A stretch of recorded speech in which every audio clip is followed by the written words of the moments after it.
大家好啊！我係何少南，嚟自香港嘅。咁從事攝影創作就大概有15年度啦。其實幾有趣嘅，因為我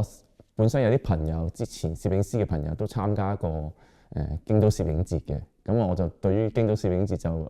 有一個好好嘅印象，因為佢哋每一次翻嚟嘅時候都會話佢哋做得好好，咁就令到我不如我都試下今年去參加啦。咁佢就投咗我嘅作品去呢度。咁今次帶嚟嘅作品咧，中文名就叫作品命名尚未成功啦。咁其實主要就係記錄翻響2020年之後，因為香港成個城市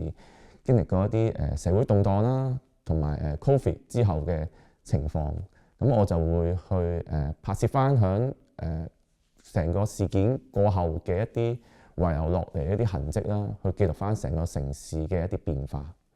有兩位 artist 其實我就自己好中意嘅，咁一位係嚟自日本嘅杉本博司啦，咁另一位就係Jeff Wall 啦。咁其實兩位攝影師佢都可以能夠做到一種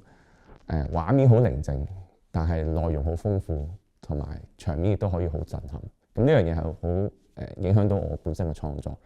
去選擇拍攝嘅時候，去點樣去處理情景啦，同埋去點樣控制翻成件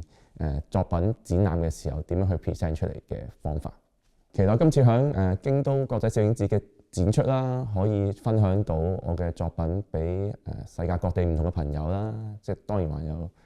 日本嘅朋友啦、香港嘅朋友啦，分享翻我響呢幾年響香港裏邊嘅一啲創作，同埋睇到我哋而家香港過往呢幾年嘅一啲面對一樣情況。咁呢樣嘢我覺得係好重要，亦都好珍貴嘅。咁希望大家喺今次嘅展覽裏邊可以好好欣賞。